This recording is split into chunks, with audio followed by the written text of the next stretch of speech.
How could you sell the condo? I promised it to my wife. Hand over the sale money right now. Devin screamed those words at me with a fury I had never seen in his eyes. Tasha wept behind him, clutching her chest as if she were having a panic attack, but I just took a deep breath and said calmly, "There's a second piece of news you need to hear." As the words left my mouth, I watched my son's face change. First confusion, then fear, then that tremor in his hands that only appears when someone feels the floor giving way beneath their feet. "But Mom," he stammered, his voice cracking. "My wife and I have nowhere to go. We can't live on the street." And right then, in that precise moment, I knew I had one because for years I was the one who trembled. I was the one who begged. I was the one who lived in fear. But that woman doesn't exist anymore. My name is Clara Mae Johnson. I'm 65 years old. And until 6 months ago, I was invisible. Invisible to my son, invisible to my daughter-in-law, and invisible even to myself.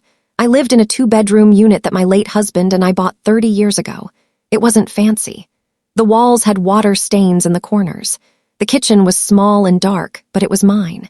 It was the only place in the world where I still existed as something more than a shadow. My husband Thomas passed away 7 years ago. He went in his sleep without pain, without a goodbye. And since that day, my life had become a silent routine. I woke up at 6:00 in the morning, brewed coffee in the same old percolator that made a strange sputtering noise. I swept the floor, looked out the window, I waited. I didn't even know what I was waiting for. Devin was my only child, my only close relative. After his father died, I thought we would get closer. I thought he'd visit more often, that he'd call to check on me, that maybe, just maybe, he'd invite me out to dinner sometimes. But no, Devin had his life. He had Tasha. He had his job, his friends, his plans, and I was just a number on his to-do list. A quick phone call every 2 weeks, an obligatory visit on Christmas. Nothing more. At first, I tried not to take it personally. I told myself it was normal, that children grow up and move on, that I couldn't be selfish. But loneliness is a heavy thing. It weighs on your chest like a stone, sinking you slowly, so gradually that you don't even notice until you can't breathe anymore. Devin's visits were always the same. He'd knock, walk in without a smile, and sit on the sofa with his phone in his hand. "Hey, Mom, how you holding up?" "I'm fine, son. And you?" "Good," busy, then silence. That uncomfortable silence filled only by the sounds of his cell phone notifications. I'd offer him coffee. He'd say he didn't have time. I'd ask about Tasha. He'd answer in clipped sentences. I'd try to tell him something about my day, about the neighbors, about anything. And he'd look at his watch. He always looked at his watch as if every minute with me was a minute stolen from his real life. But I smiled. I always smiled because he was my son. And a mother doesn't give up. A mother keeps trying even when it hurts, even when she's invisible. Tasha was different, or at least she seemed to be at first. When Devin first brought her home, she smiled a lot. She hugged me, called me Mama Clara in a sweet voice, and brought me cheap flowers from the supermarket. And I, so alone, so starved for affection, let myself be fooled. I thought I finally had someone else in my life. The daughter I never had, someone to talk to. But the flowers wilted, and with them Tasha's mask fell too. Little by little, I started noticing the glances. Those quick looks she'd shoot around the apartment when she thought I wasn't watching. Glances that evaluated, that calculated, that measured the value of everything, the walls, the furniture, the space itself. And then I understood. To her, I wasn't a person. I was an obstacle between her and what she wanted. The insult started subtly. So subtly that at first I thought I was imagining them. One day Tasha arrived with Devin and said, "Mama Clara, this sofa is ancient. You really ought to replace it." I told her I didn't have the money for that. She smiled and said, "Well, when this unit is ours, the first thing we'll do is renovate everything." When it's ours, as if they had already decided, as if my death were just a pending formality. Another time, they were having dinner at my place. I had cooked for hours. I'd made the smothered pork chops my son loved as a boy, but Tasha barely took a bite and said, "It's a little too salty, isn't it, Dev?" And my son, my own son, nodded without even looking at me. They left their plates almost full, and I, as always, said nothing. I just cleaned up in silence while they talked about their plans, their dreams, their future. A future where I didn't exist. But there was one moment that changed everything. It was a Tuesday afternoon. I was in the bathroom when I heard Devin and Tasha arrive. They hadn't told me they were coming. I heard their voices in the living room, and something in the tone made me freeze. It made me listen. "How much do you think this place is worth?" Tasha asked. I don't know, maybe $280,000, Devin replied. With that, we could put the down payment on a real house, a big one. Tasha's voice was filled with excitement. But your mom won't sell, will she, Devin? He laughed, a dry, chilling laugh. Nah, but she's not going to live forever. And when she goes, this place is mine. It's all the inheritance I've got. Tasha sighed, relieved. Thank goodness, because honestly, I don't know how much longer I can pretend to like her. I felt something shatter inside me, something that could never be repaired. I stayed in the bathroom, my hand over my mouth to keep silent. The tears fell freely, but they weren't tears of sadness. It was something deeper. It was the death of an illusion. The illusion that my son loved me, that I mattered to him even a little. When I finally came out, they were sitting on the sofa. Tasha smiled at me. Mama Clara, what a surprise. We didn't know you were home. A lie. They knew perfectly well. They just didn't care. Devin didn't even look up. He was checking his phone. And I smiled again. I offered them coffee. They declined. They stayed for 10 more minutes and left. I sat down on that old sofa they despised so much and asked myself, when did I become this? Someone waiting for her own death just to stop being. Bother. The hours passed slowly after they left. I stared at the ceiling, listening to the city noises, the passing cars, the distant voices, the wind hitting the window. And at some point between the darkness and the silence, I made a decision that would change everything. I wasn't going to keep waiting. I wasn't going to keep being invisible. I wasn't going to hand over my life to someone who was only waiting for me to die. For the first time in 7 years, I felt something close to rage. But it wasn't explosive rage. It was cold, calculated. It was the anger of someone who was finally waking up. The next morning, I woke up different. I don't know how to explain it. It was as if something inside me had hardened overnight, as if all the tears I'd shed had washed away something old and rotten, leaving space for something new, something stronger. I got up, made my coffee, but this time I didn't sit staring out the window like always. This time, I took out an old notebook I had, stored in a drawer, and started writing. I wrote down everything I remembered. Every insult, every hurtful word, every contemptuous look. I needed to see it. I needed to understand how blind I had been. And when I finished, I had filled 5 pages. 5 pages of proof that I hadn't imagined it, that I wasn't crazy, that they had genuinely reduced me to nothing. The humiliations didn't stop. They actually worsened. It was as if Devin and Tasha sensed I was changing and needed to remind me of my place. 2 weeks after the conversation, I overheard they came to visit again. This time they brought news. Mom, Devin said without even a greeting. We need to talk about something important. Tasha and I are house hunting. We want to start a family, but everything is so expensive. I nodded. I said nothing. I just waited. Then Tasha spoke with that falsely sweet voice I hated so much. Mama Clara, we know this unit is huge for just you. 2 bedrooms for 1 person. It's a waste, don't you think?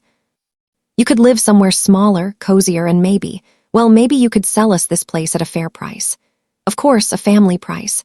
A family price. The words sounded nice, but I knew what they meant.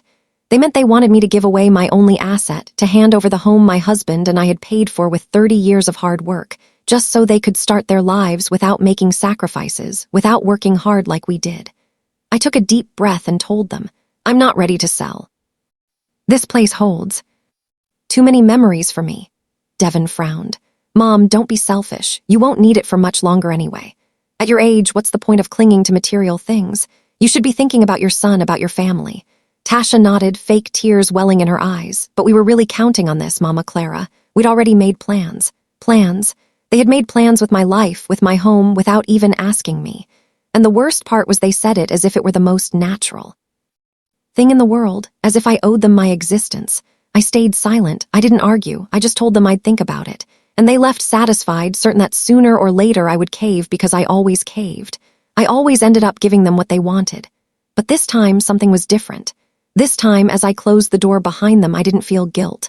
I felt determination. I felt clarity. And I knew exactly what I had to do. 3 more weeks passed. 3 weeks where Devin called me every day, not to ask how I was, not to see if I needed anything, but just to pressure me. Mom, have you thought about what we talked about? Mom, we found a perfect house, but we need the down payment money. Mom, don't be difficult. And Tasha would send texts, long messages filled with sad face emojis. Mama Clara, I know it's hard for you, but think about the grandkids you could have. Don't you want your future grandchildren to have a good home? Every message was a blow. Every call was a reminder that to them I was. To an end, and the rage kept growing, cold, silent, powerful. Then came the moment that changed everything for good. It was a Friday. I had gone to the bank for a simple task, updating my information, nothing major. But while I was waiting, I overheard two women talking. One, younger, was telling the other, "My mother-in-law finally sold her house. She bought a small condo, and with the rest, she went traveling. She says she worked for others her whole life, and now she wants to live for herself." The other woman laughed. How brave. I wouldn't have the nerve to do that. My family would kill me. And the first one replied, "But it's her money, her life. Why should she need to ask permission?" Those words stuck with me. Why should I need to ask permission? It was my condo, my life, my decision. No one had given it to me. No one had paid a single dollar of the mortgage except my husband and me. And yet I had spent months feeling like I didn't have the right to do what I wanted with what was mine. That somehow, I owed everything to Devin just for being my son. That wasn't love. That was manipulation, and I had allowed myself to be manipulated for too long. I left the bank with a clear idea, so clear that my own boldness startled me. But I didn't stop. I couldn't stop. It was now or never. That same afternoon, I searched online for real estate agencies. I found one with good reviews and called. A kind voice answered, "Good morning. How can we help you?" And I, my voice only trembling slightly, said, "I want to sell my condo fast. No big advertising, no letting too many people know." The woman on the other end asked a few questions.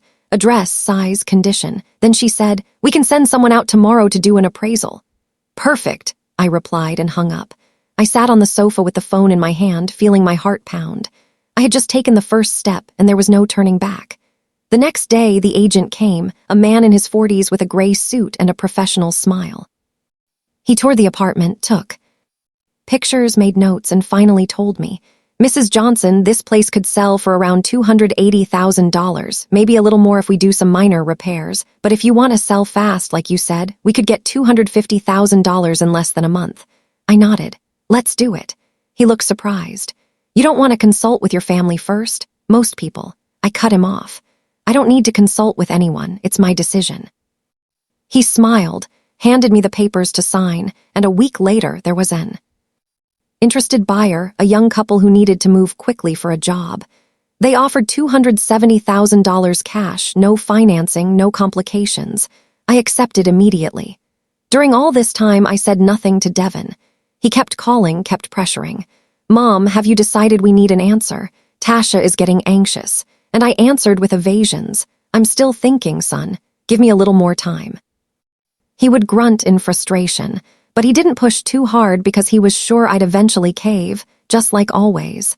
But while he waited, confidently, I was signing papers, closing the sale, receiving the money in my bank account, and looking for a new place for myself, a smaller one-bedroom unit in a quiet neighborhood.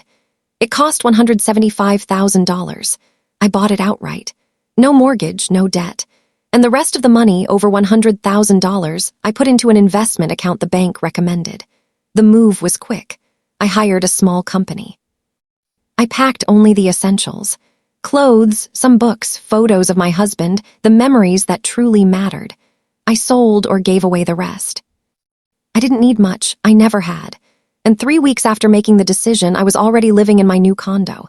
It was small, yes, but it had natural light, a functional kitchen, a clean bathroom, and most importantly, it was entirely mine. No one had a key. No one had set foot in that place before me. It was my space, my new beginning. And for the first time in years, I felt at peace. But I knew the storm was coming. Devin still didn't know anything. And when he found out, all hell would break loose, so I prepared myself. I put all the sale documents in a binder. I printed bank statements showing where the money was. And most importantly, I had secretly recorded the last conversations with Devin and Tasha. The ones where they talked about the condo as if it were already theirs, where they planned what they'd do with it when I died, where Tasha complained about having to fake liking me. I had all the evidence and I was ready. The call came on a Tuesday afternoon. I was arranging the last books on the shelf of my new condo when the phone rang. It was Devin. His voice sounded strangely cheerful. "Mom, hey, good thing you answered. Tasha and I want to take you out to dinner this Friday.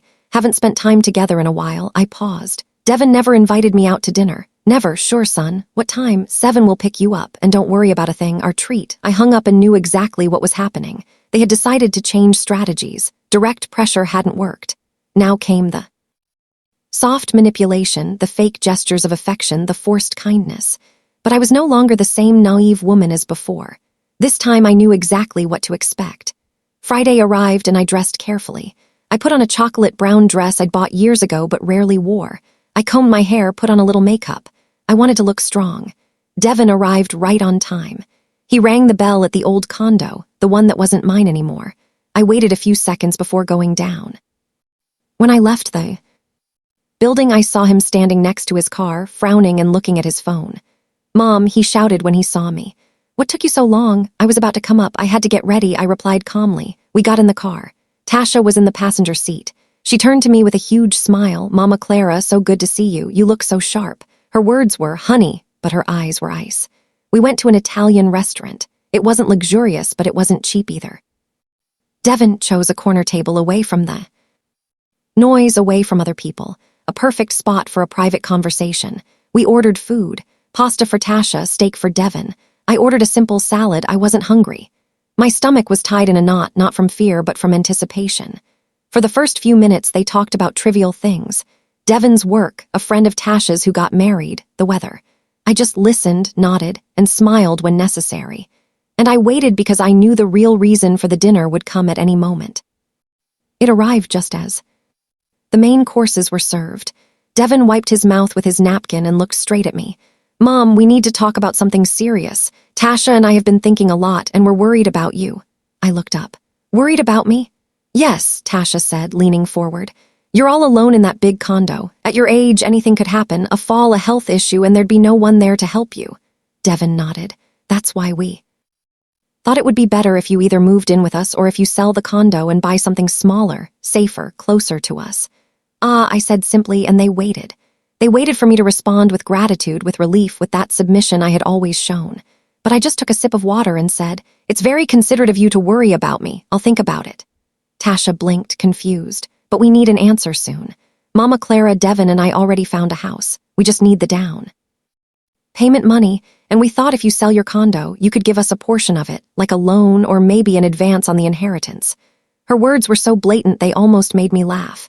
An advance on the inheritance, as if my death were an event scheduled on their calendar, as if I were just taking up space until they could cash in. "I'll think about it," I repeated with the same calm. This time, Devin tensed up. "Mom, we've been talking about this for months. You can't keep stalling us." I felt the anger bubbling in my chest, but I didn't let it out. Not yet. Instead, I smiled. "Son, it's a big decision. I can't make it that fast. Give me a little more time." Tasha let out a dramatic sigh. "But Mama Clara, we were really counting on that money. We already told the owner we want the house. If we don't put down the deposit soon, we'll lose it. There's no other option. Your condo is our only plan." How convenient, I thought. Their only plan was my sacrifice. We finished dinner in uncomfortable silence. Devin paid the bill with a look of annoyance, and when they dropped me off at my building, Tasha gave me a cold hug. "Think hard, Mama Clara. We don't want to pressure you. We just want the best for everyone." The following days were an avalanche of messages. Tasha sent me photos of the house they wanted to buy.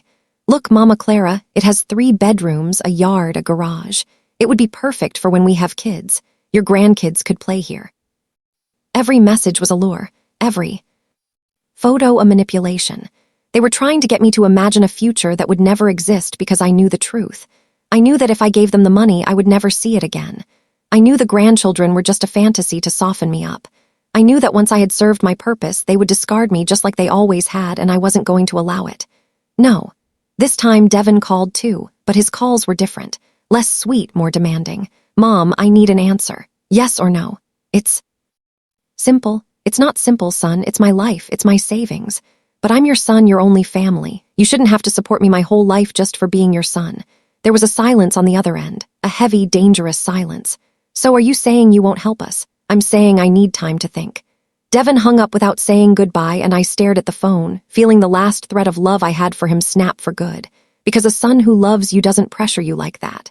A son who loves you doesn't make you feel guilty for wanting to live your own life. A week later, Tasha showed up at my building unannounced. She rang the bell insistently. "Mama Clara, open up, please. We need to talk." I was about to leave for my new condo. I had left a few things I needed to pick up. I opened the door cautiously. Tasha's eyes were red. She looked like she'd been crying. "Can I come in?" We sat in the empty living room. Most of the furniture was gone. She looked around, confused, but didn't say anything. "Mama Clara," she began, her voice trembling. "I came to apologize. I know we've been really pushy. I know we pressured you, but we're desperate. Devin and I have been saving for years, and it's never enough. Everything is so expensive. And when we thought about your condo, we were filled with hope." Hope. What an interesting word to describe greed. Tasha continued, "I don't want you to think we only care about the money. We love you, Mama Clara. Truly, and we want you to be part of our lives, to live with us, to be the grandmother to our children. But for that, we need that space. We need that house. And you could make that happen. You could be our salvation." Her words were perfect, rehearsed, but empty.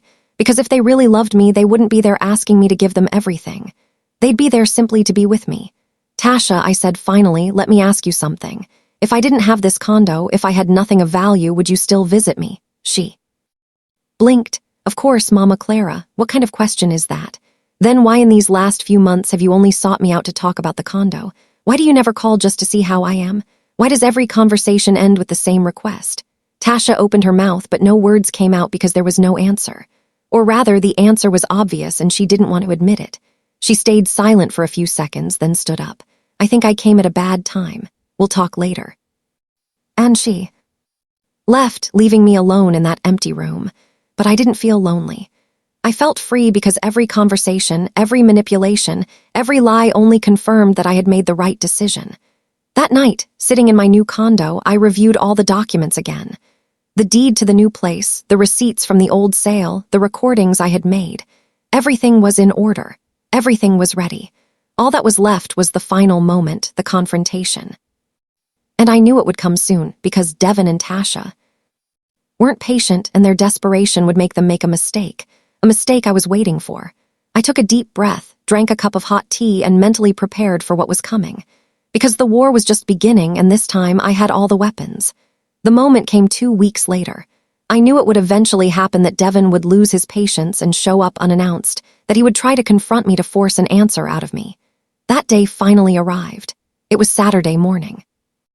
I was in my new condo, having coffee by the window, watching life pass on the street. My phone rang. It was Devin. "Mom, I'm on my way to your place. We need to finish this conversation today. You can't keep avoiding us." "I'll be there in half an hour." He hung up before I could answer. I stared at the phone. My heart beat fast, but not from fear. It was pure adrenaline. I had waited for this moment. I had prepared for it. And now it was here. I dressed calmly, comfortable slacks, a cream-colored blouse, nothing special. I tied my hair back, put on my shoes, and headed to the old unit. Yes, I still had the keys. The new owner wasn't moving in until the following week, so technically I could still go inside. I arrived before Devin, went up the stairs, unlocked the door, and waited. The condo was almost empty. Only a few boxes remained in the corners. The echo of my steps resonated off the bare walls. I sat on the floor with my back against the wall and waited. 5 minutes later, I heard hurried footsteps in the hall. The door flew open. Devin burst in like a hurricane. Tasha followed behind him. "Mom," he started to say, but he stopped dead when he saw the empty apartment. His face shifted from confusion to alarm in a second. "What the hell is going on here? Where's the furniture? Where is everything?" I slowly stood up. "I sold it," I said calmly. "You sold the furniture?" Tasha asked in a high-pitched voice. "Not just the furniture," I replied. "I sold the condo too." The silence that followed was deafening. Devin stared at me as if he didn't understand the words he had just heard. Tasha had gone pale. "What did you say?" Devin murmured. "I sold the condo." I repeated louder this time. 3 weeks ago, the papers have been signed. The transfer is done. The new owner moves in next week." Devin exploded. "How could you sell the condo? I promised it to my wife. Hand over the sale money right now." His voice was a shout. His hands trembled. Tasha began to cry. "But Mom, how could you do this to us? We were counting on this place. We had plans.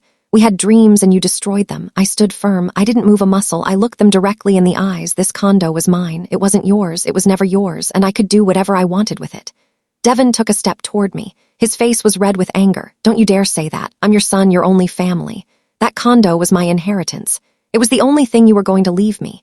Your inheritance," I repeated calmly. "Devin, You're 38 years old. You have a job, you have your health, you have your whole life ahead of you. And you were already planning what to do with my things when I died. That's not being a son, that's being a vulture. Tasha shrieked, offended. How dare you talk to him like that? He gave you everything. He took care of you after your husband died. I gave a bitter laugh. Took care of me. Tasha, your husband visited once a month. Called only when he needed something, and the two of you spent the last few years treating me like a nuisance, like something you had to tolerate until I stopped existing. But Mom, Devin began, his voice softer now, desperate. My wife and I have nowhere to go. We can't live on the street. We need that money. It's yours by right. By right, I asked incredulously. What right? The right to be my son, the right to have been born. That doesn't give you the right to my life or to what I decide to do with what is mine. Devin ran his hands through his hair. He was frantic. His perfect plan had collapsed. Then at least give us the sale money. If you already sold it, you have the cash. Give it to us. We can buy the house anyway, please. It was the first time in years I had heard him say please, but it wasn't a genuine please. It was the plea of someone who is losing and knows it. Tasha approached me. Mama Clara, please think about us. Think about the grandkids you could have. If we don't have a house, how are we going to start a family? How are we going to give you those grandkids you want so much? The grandkids I want so much. I repeated softly. Tasha, you never wanted to give me grandchildren. You wanted to use the idea of grandchildren to manipulate me, to make me feel guilty, to force me to hand over everything. She backed away as if I had slapped her. That's not true. We do want a family. Then what happened to the money? Devin interrupted. Where is it? In my account, I replied, I used one part to buy a new condo, smaller, cozier for me, and the rest is invested. For my old age, for my peace of mind, for me, Devin looked at me with pure hatred. You're selfish, a selfish old woman who only thinks about herself. And what did you expect me to do? I shouted back. Give you everything and be left with nothing? Live off scraps, hoping you'd be kind enough to come and see me once a year? Tasha was sobbing dramatically. But we wanted you with us. We were going to take care of you. A lie, I said firmly.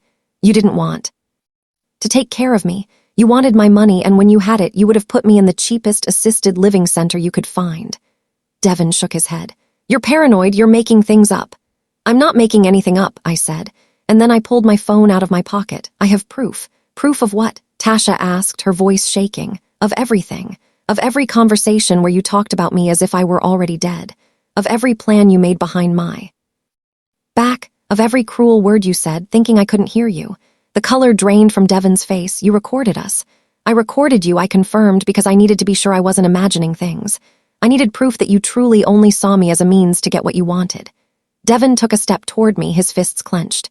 Give me that phone right now. No, I replied, stepping back. These recordings are my insurance, just in case you decide to do something stupid. Like what? Tasha asked.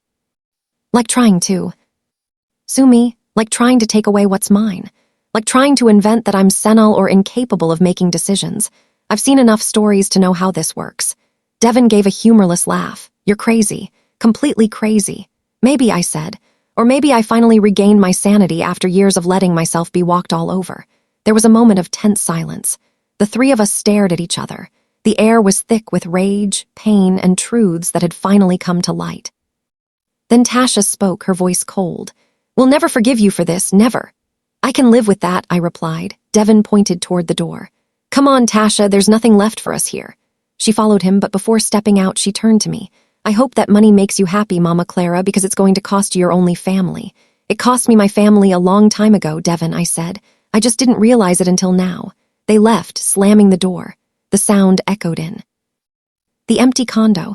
I stood there alone, but I didn't feel lonely. I felt victorious. I felt free. For the first time in years, I had defended what was mine. I had said no, and I had survived. I sat on the floor again. My legs were trembling from the adrenaline. My heart was still racing. But there was something else, something warm in my chest. It was relief. It was peace. It was the feeling of having taken my life back. I stayed in that empty condo for almost an hour, sitting on the floor, looking at the bare walls, processing everything that had just happened. I didn't regret it. Not for a second did I doubt my decision.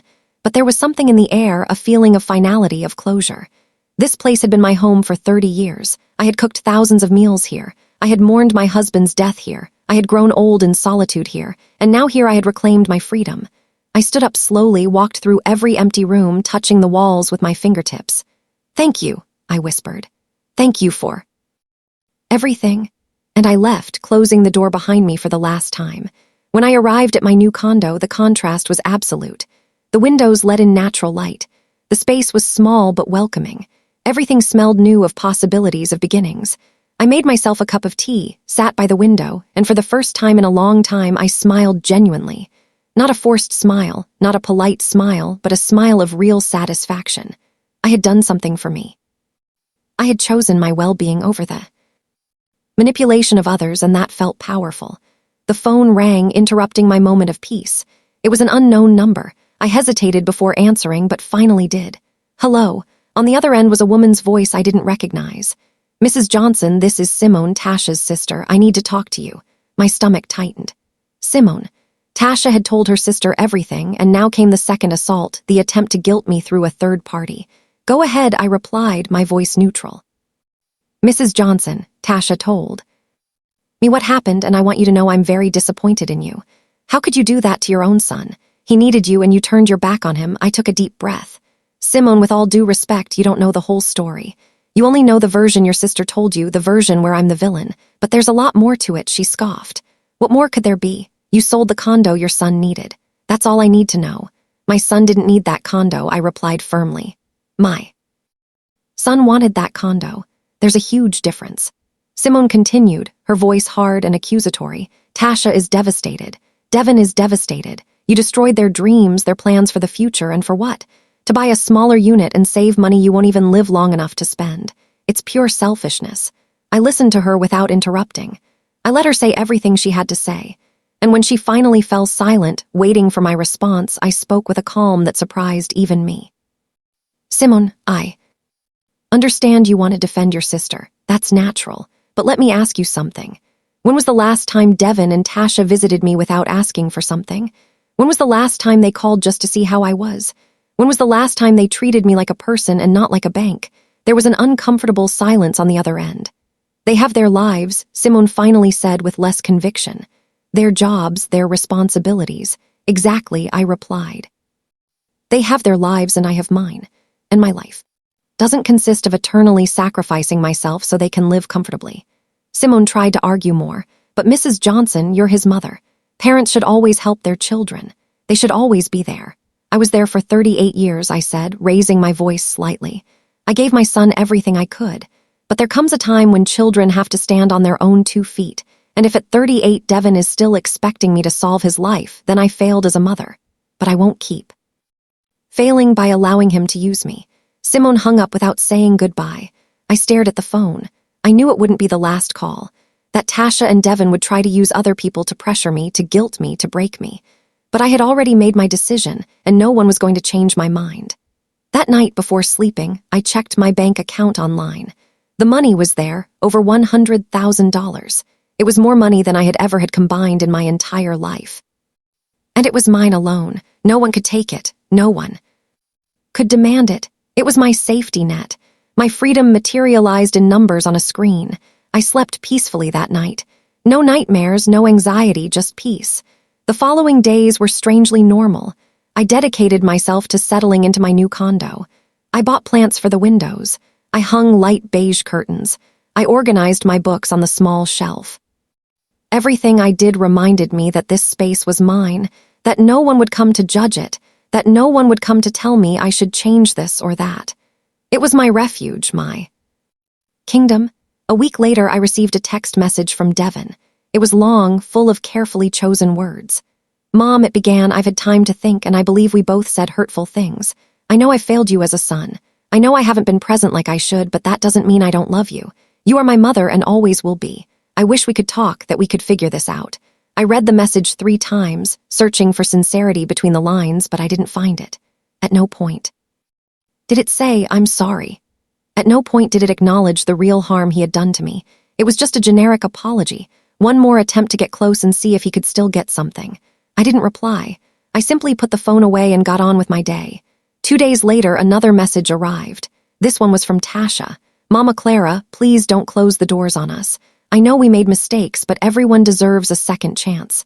Devin is doing very badly.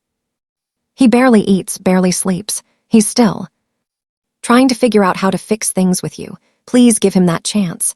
I didn't reply to that one either because I knew it was theater. Emotional manipulation, a last-ditch effort to soften me up. One afternoon, while enjoying the sun in a park near my new condo, I saw an older woman sitting on a bench. She was alone feeding pigeons with breadcrumbs. I walked over and sat beside her. "It's a beautiful day," I said. She smiled. "Beautiful indeed," she confirmed. "I come here every day. It's my time for peace." I asked her if she had family. She nodded. 3 children, 8 grandkids, but I barely see them. They're busy with their lives, and I understand. I don't want to be a burden. Her words reminded me of myself just months ago. "You are not a burden," I told her. "You are a person, and you deserve to be treated as such." She looked at me surprised and then smiled with tears in her eyes. "Thank you. I needed to hear that." We talked for almost an hour. She told me about her life, her struggles, her disappointments, and I told her mine about Devin, Tasha, the condo, my decision. She listened without judgment. When I finished, she took my hand. "You did the right thing," she said firmly. "I wish I had your courage, but I'm afraid of being completely alone." "Being alone isn't the worst thing that can happen," I told her. "The worst thing is being surrounded by people who make you feel alone." She nodded slowly, as if those words had touched something deep inside her. We said our goodbyes with a hug, and as I walked back home, I felt something new. Connection, empathy, purpose. I had spent so much time focused on my broken relationship with Devin that I had forgotten there were other people in the world, other stories, other lonelinesses I could share. That night, I made a decision. I would look for activity groups for seniors, classes, workshops, whatever. I needed to build a new life, a life that didn't revolve around my son. I went online and started searching. I found a painting workshop that met on Tuesdays and Thursdays in the afternoon. I had never painted in my life, but something in the description caught my eye. Expression without judgment, creativity without pressure, community without commitment. I signed up before I could regret it. The first workshop was in 3 days, and though I felt nervous, I also felt excited. An excitement I hadn't felt in years, the thrill of starting something new, of discovering a part of myself I had never explored. Meanwhile, the messages from Devin and Tasha continue to arrive. Increasingly desperate, increasingly manipulative. "Mom, please, you can't ignore us forever. We're your family. Mama Clara, Devin is considering therapy. He really wants to change. He just needs your support. Mom, at least reply so we know you're okay. We're worried about you." Each message was an attempt to reopen the door I had closed. But I was no longer the same woman who let herself be convinced by sweet words. I was someone new, someone stronger, someone who had finally learned that saying no doesn't make you a bad person. It makes you a person with boundaries, and boundaries aren't walls. They are doors you choose when to open and when to keep closed. On Sunday, I received one last call. This time it was from a number I recognized. It was Brenda, a distant cousin I hadn't seen in years. "Clara May," she said seriously. "Devin called me. He told me what happened, and I want to tell you that I understand your position, but I also want to ask you to consider forgiveness. Family is the most important thing, and holding grudges only hurts yourself." I listened to her words, took a deep breath, and replied, "Brenda, it's not a grudge. It's a decision. The decision not to allow myself to be hurt anymore. And if family is so important, why didn't Devin show it when he could? Why does he only remember family when he needs something?" She didn't know how to respond, and I took advantage of the silence. "I appreciate your call, Brenda, but this decision has already been made," and I hung up. Tuesday arrived faster than I expected. It was the day of my first painting class. I woke up early, had a calm breakfast, and dressed in comfortable clothes, gray slacks, a soft ivory blouse. Nothing special, but I felt good. When I arrived at the location, it was a small, light-filled room. There were 6 other people, all women, all over 50. The teacher's name was Ms. Alina Vance. She had white hair pulled back in a messy bun and a warm smile that made you feel immediately welcome. "Good morning," she said softly. "Today we're not going to worry about making anything perfect. We're just going to let our hands express what we feel." And so my new life began. At first I felt clumsy. The brush trembled in my hand, the colors mixed in strange ways on the canvas. But Ms. Vance walked among the tables saying beautiful things. There are no mistakes in art, only discoveries. After an hour, something inside me relaxed. I stopped thinking. I stopped judging every stroke, and I simply painted. I don't know what I was creating. It was abstract, chaotic, but it was mine. And when the class ended, I felt lighter, as if I had let out something I had been holding on to for years. The other women also shared their work. Each one had a story. Each one had her battles, and no one judged anyone else. It was a safe space. A space where I could just be Clara May, not someone's mother, not someone's widow, just me. After the class, one of the women approached me. Her name was Ruth Baker. She had short curly hair and an infectious laugh. "It's your first time, right?" she asked me. "Yes," I replied. "It shows, but in a good way. You clearly have a lot to get out." We laughed together. She invited me to grab coffee. We went to a nearby cafe, and as we drank our hot cups, Ruth told me her story. She had been married for 40 years. Her husband died 3 years ago, and her children lived in other cities. They visited once a year if she was lucky. I was so depressed at first, she told me. I felt like my life was over. But one day I decided that if no one was going to live my life for me, then I had to do it myself. And here I am, painting, dancing, living.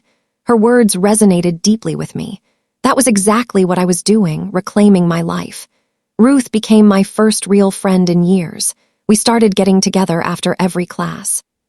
Sometimes we had coffee. Sometimes we walked in the park. And we always talked about everything and nothing, without filters, without judgment. It was liberating to have someone who understood what it meant to reinvent yourself at this age. 2 weeks passed.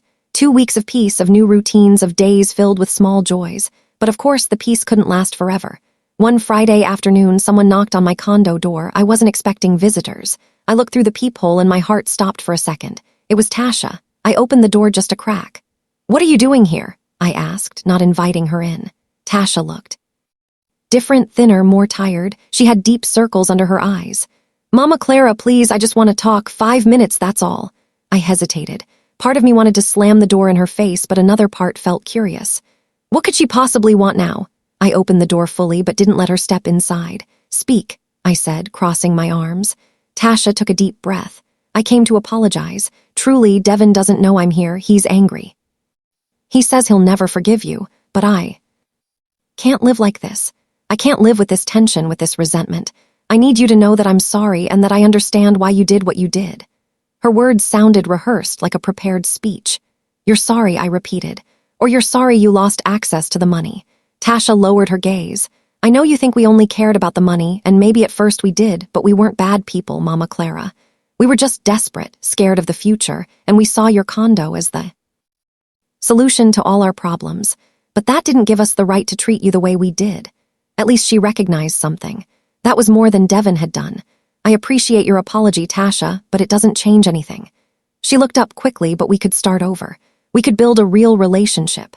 No self-interest, no pressure, just as family. I sighed.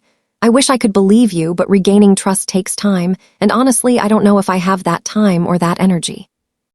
Tasha nodded slowly. Tears began to roll down her cheeks. "I understand. I just wanted you to know that not everyone is like Devin, that I truly regret it, and that if you ever decide to give us another chance, I'll be here." She turned to leave, but before going down the stairs, I turned toward her. "Tasha," she stopped. "If you really want to show me that you've changed, don't do it with words. Do it with actions and not toward me. Do it for yourself. Build your life without depending on inheritances. Without waiting for others to solve your problems. That's the only way I could ever consider you someone truly different." She nodded and left. I don't know if she would really change. Probably not, but at least she had attempted something Devin never did, acknowledging her error. That night, I sat down and thought about everything that had happened over the last month. I had sold my condo. I had confronted my son. I had set boundaries. I had started painting. I had made a friend. I had regained my dignity. And even though there were still moments of doubt, of sadness, of wondering if I had done the right thing, deep down, I knew the answer. I had done exactly what I needed to do. I had saved myself because no one else was going to. The following days continued their quiet rhythm. The painting classes became my favorite part of the week. Miss Vance taught us to use different techniques: watercolor, oil, acrylic, and each time I felt freer, more myself. One afternoon while I was painting, Miss Vance approached me. "Table, Clara May," she said softly. "Can I ask you something?" "Of course. Have you noticed how your painting has changed since you started?" I looked at her confused. "How so?" "At first you painted with small, fearful, controlled strokes, but now your strokes are broad, confident, free. That speaks of an internal change, a liberation." I felt a lump in my throat because she was right. I had changed. And that change was reflected even in things I hadn't noticed. I went through something difficult recently. I told her I had to make decisions that hurt, but that were necessary. Miss Vance smiled. The best decisions always hurt at first, but then they give you wings. Those words stayed with me. Gave me wings. Yes, that was exactly what I felt. As if after years of being tied down, I could finally fly. Ruth and I started planning a short trip, just a weekend, to a nearby coastal town to visit museums, to wander aimlessly, to enjoy life without asking anyone's permission. It was a small thing, but it meant everything. It meant I could make plans that my life wasn't over, that there were still adventures to live. When I told Ruth about my situation with Devin, she didn't judge me. She just hugged me and said, "Children don't understand that parents also have the right to live. They think we were born just to serve them. But you taught them something important. You taught them boundaries." 3 months had passed since the confrontation. 3 months of tranquility, of new routines, of painting, of friendship with Ruth, of afternoons in the park, of evenings reading on my small but comfortable sofa. My life had found a rhythm that made me happy. It wasn't an explosive happiness. It was a calm, deep, real happiness. But as often happens, just when you get used to the peace, the past knocks on your door again. It was a Saturday morning. I was brewing coffee when the doorbell rang. I wasn't expecting visitors. I looked through the peephole and my heart paused for a second. It was Devin alone without his wife. He looked different. Thinner, with an unshaved beard, with dark circles that spoke of sleepless nights. I hesitated before opening, but something in his posture made me do it. I opened the door but stayed in the frame, blocking the entrance. "What do you want, Devin?" He held up his hands in a gesture of peace. "I just want to talk. No screaming, no demands, just talk, please." There was something in his voice that sounded different, more broken, more real. I let him in. We sat in the small living room. He looked around with a strange expression. "This is your new place?" he asked. "Yes, it's fine, small but enough for me." He nodded in silence. There was a long moment of uncomfortable quiet, and then he spoke. "Mom, I came to tell you that you were right about everything." I raised an eyebrow, surprised. Devin never admitted mistakes. "Go on," I said. He ran his hands over his face. "The last 3 months have been the worst of my life. Tasha and I almost split up. We lost the house we wanted. I had trouble at work because I was so distracted, and all because I couldn't accept that I had lost something that was never mine." I stayed silent, letting him speak. "I went to therapy," he continued. "The therapist made me see things I didn't want to accept. He made me see that I had treated you like a resource, like something I could use when I needed it. I never saw you as a person with your own needs, with a right to your own life, and that's unforgivable." I felt something move in my chest. It wasn't relief, not yet, but it was something. "I'm glad you're going to therapy," I said carefully. "It's a good step." Devin looked up. There were tears in his eyes. "I didn't come to ask for the money. I didn't come to ask you to change your will. I came just to tell you that I'm sorry, truly sorry, and I understand if you can never forgive me." His words sounded sincere. For the first time in years, they sounded genuine, but I had learned to be cautious. "I appreciate your apology, Devin, but apologies don't erase years of mistreatment. They don't erase the pain you caused me." He nodded. "I know, and I don't expect them to. I just wanted you to know that I finally understand what I did, and I'm trying to be better. Not for you, not even for Tasha, but for myself, because I don't like the person I had become." We sat in silence for a few more minutes, and then I asked him something I had wanted to know for a long time. "Devin, why did you never visit me? Why did spending time with me always seem like an obligation?" He took a deep breath. "Because you reminded me of Dad, and his death hurt so much that I preferred to distance myself from everything that reminded me of him, including you. I know it sounds awful. I know it's selfish, but it's the truth." His words hit me hard because I finally had an answer. It wasn't a good answer, but at least it was honest. "I miss your father, too," I said softly every day, but pulling away from me didn't make the pain less. It only made me feel alone. He nodded, tears rolling down his face. "I wish I could go back in time," he said, his voice breaking. "Do things differently, but I can't. All I can do is try to be better from now on. If you ever decide to give me another chance, I promise it will be different. But if you don't, I understand that too." He stood up to leave. Before opening the door, he turned back. "Can I call you sometimes just to see how you are without asking for anything?" He thought for a moment. "Without asking for anything, you can," I said. "But if you ever manipulate me again, if you ever treat me like you did before, there won't be any more chances." He nodded. "I understand." And he left. When I closed the door, I stood there for a long time, processing, feeling.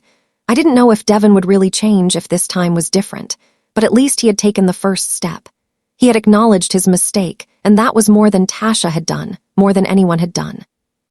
That afternoon, I went to my painting class. Miss Vance noticed. "Something different about me. Did something happen?" she asked. "Yes," I replied. "My son came to apologize and I don't know how to feel about it." She smiled with understanding. "You don't have to know how to feel. Feelings are complex. They can coexist. You can be hurt and hopeful at the same time." I painted that day with a different intensity. I used dark colors mixed with bright ones representing exactly what I felt. The darkness of the past mixed with the light of a possible future. When I finished, Ruth came over to see my work. "It's beautiful," she said, "and sad and hopeful all at the same time." "Exactly," I replied. "That's how I feel." That night alone in my condo, I thought a lot about forgiveness, about whether it was weak to forgive someone who had hurt you so much or whether it was strong. And I came to a conclusion. Forgiveness wasn't for Devin. Forgiveness was for me to release the weight I had been carrying to move forward, without resentment poisoning my soul. But forgiving didn't mean forgetting. It didn't mean allowing him to hurt me again. It meant letting go and keeping on walking. The following days felt lighter, as if a heavy burden had been lifted from my shoulders. Devin called me twice that week. Short, simple conversations asking how I was, briefly telling me about his day, not asking for anything, not manipulating. And though I still kept my guard up, I began to feel that maybe, just maybe, there was hope. Ruth and I finally took our trip. We went to a coastal city. We walked along the beach, visited art galleries, ate seafood in small restaurants, and I laughed. I laughed truly with my whole body, with my whole soul. I laughed in a way I hadn't laughed in years. And in one of those moments, walking along the shore with my feet in the cold water, Ruth told me something I'll never forget. "Clara May," she said, taking my hand, "I'm proud of you. Of how you defended yourself, of how you reclaimed your life. You are braver than you think." Her words filled me with an emotion that was hard to describe because for so long I had felt weak, cowardly, invisible. But now someone saw me as brave. And maybe she was right. Maybe I had been brave all this time without realizing it. Bravery isn't the absence of fear. It's acting despite it. And I had done exactly that. 6 months had passed since that day of confrontation. Half a year of learning to live again, of discovering who I was without the chains of guilt, without the weight of others. Expectations. It was a Sunday morning. The sun streamed through my window, illuminating the plants that now filled every corner of my small condo. I got up without haste, made my coffee, and sat by the window as I did every morning. But this time there was something different in the air. A feeling of completeness, of full closure. My phone vibrated. It was a message from Ruth. "Ready for the exhibition today?" I smiled. Today was a special day. Miss Vance had organized a small exhibition of her students' work, and I had decided to participate. I dressed carefully, an olive green dress I had bought the week before. I combed my hair, applied light makeup, and looked in the mirror. The woman who looked back was different from the one 6 months ago. There was something in her eyes. Strength, peace, dignity regained. I arrived at the art hall an hour early. My 3 paintings were already hanging on the wall. The first was dark, full of grays and blacks. It represented my life before. The second was chaotic, bright. Colors mixed with shadows. It represented the conflict, the awakening. And the third was luminous, full of yellows and oranges. It represented my present, my freedom. Ms. Vance approached me with a huge smile. "Clara May, your work tells a complete story. It's beautiful to see your evolution." People started arriving, other students, family members, friends. Ruth arrived with a bouquet of wild flowers for me. "I'm so proud of you," she said, hugging me tightly. We walked among the works. Each one told a different story. Each woman had captured her battles on those canvases, and there was something powerful in that, in seeing how pain could transform into beauty, in seeing how creativity healed. I was explaining the meaning of my second painting to a woman when I heard a familiar voice behind me. "Mom!" I turned slowly. Devin was standing in the doorway alone, holding a small bouquet of wild flowers. He looked nervous, unsure, as if he didn't know if he was welcome. I approached him with measured steps. "What are you doing here?" I asked without hostility but with caution. "You told me about this exhibition," he replied, "and I wanted to come. I wanted to see what you've been doing if you'll let me." I looked him in the eyes, searching for a hidden agenda, but I only saw genuine curiosity. "It's okay. You can stay." His face lit up with relief. We walked together to my paintings. He observed them in silence for a long time and then spoke softly. "This first one is how you felt before, right?" I nodded. "And this third one is how you feel now." I nodded again. He pointed to the middle one, the chaotic painting.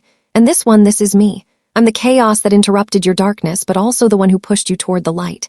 His words surprised me with their depth. I hadn't thought of it that way, I admitted, but you're right. Devin turned to me. "Mom, I've done a lot of thinking these past few months. I've worked on myself and I realized something. You didn't take anything away from me. You gave me something I never had. You gave me an example of what it means to defend yourself, of what it means to live with dignity. And even though it hurt at the time, I understand it now." I felt a lump in my throat. "I don't know what to say." "You don't have to say anything," he replied. "I just wanted you to know that, and I wanted to give you this." He handed me the flowers. They're not much, but I chose them myself. No help from Tasha, no consulting anyone, just thinking about you. I took the flowers with trembling hands. They were simple but beautiful. "Thank you," I whispered. Devin stayed at the exhibition for 2 hours. He talked to Ruth, to Miss Vance, to other students, and for the first time I saw him genuinely interested in my life and what I had built. Before leaving, he hugged me. It was a different hug. It wasn't the mechanical hug from before. It was a real heartfelt embrace. "I'm proud of you, Mom," he said. "And I'm sorry it took me so long to tell you." When he left, Ruth approached. "That's your son," I nodded. "He's changed, or at least he's trying to." She smiled. "Sometimes people need to lose something to appreciate it. Maybe your bravery taught him an important lesson." "Maybe," I replied. "Only time will tell, but it's no longer my responsibility to fix him. That's his own battle, and I have mine. My battle is to keep growing, to keep living." A week later, I received a letter. It was from Tasha. I opened it. Curiously, "Mama Clara," it began, "I don't expect you to forgive me. I don't even expect you to reply. I just want you to know that Devin and I separated. Not because of you, but because we both finally realized that we had built a relationship on the wrong foundation, on expectations, on dependency. Now we are both working on ourselves, and maybe someday, if fate allows, we can be better people. Thank you for teaching me that saying no is also an act of love. Self-love." I folded the letter slowly. I didn't feel joy over their separation, but I didn't feel sadness either. I felt neutrality. I felt that everyone was finding their own path, and that was okay. The following months continued their quiet rhythm. Devin called me once a week. Simple conversations, no demands, no manipulation, just genuine questions about my life, and I shared. I told him about my paintings, about Ruth, about the books I was reading. And he listened. He truly listened. I don't know if our relationship will ever be what it was, but honestly, I don't want it to be what it was. I want something new, something healthier, something built on mutual respect and not on obligation. 1 year after the confrontation, I was sitting in the same park where I had met the woman feeding the pigeons, and I saw her again, sitting on the same bench. I walked over with a smile. "Do you remember me?" She looked up and her eyes lit up. "The brave woman. Of course I remember you." We sat together. I told her everything that had happened. She listened intently, and when I finished, she took my hand. "You did more than save yourself. You saved me too. After our conversation, I took your advice. I set boundaries with my children. And guess what? Some got angry, but others understood. And now I have a more honest relationship with them. Thank you." Her words filled me with deep emotion because I had made a difference, not just in my life, but in someone else's. That night before sleeping, I wrote in a diary I had started keeping. Today marks 1 year since I made the hardest decision of my life. 1 year since I chose my dignity over the approval of others. And I can say with total honesty that I don't regret it. I learned that love is not constant sacrifice, that family is not blind obligation, that forgiveness is not forgetting, and that old age is not the end. It's just another chapter, a chapter where I can finally be who I always should have been. I belong to no one now. I am simply me, and that is more than enough. It is everything. I closed the diary, turned off the light, and fell asleep with a smile. The smile of a free woman. Did you like my story? And which city are you listening from? Let's meet in the comments. If you liked the story, you can support me by sending a super thanks so I can keep bringing more stories like this. Thank you so much for your sweet support. I'm looking forward to your comments on the story. On the screen, you can see 2 new life stories that I highly recommend. There's so much more on my channel. Don't forget to subscribe. See you in the next life story with love and respect.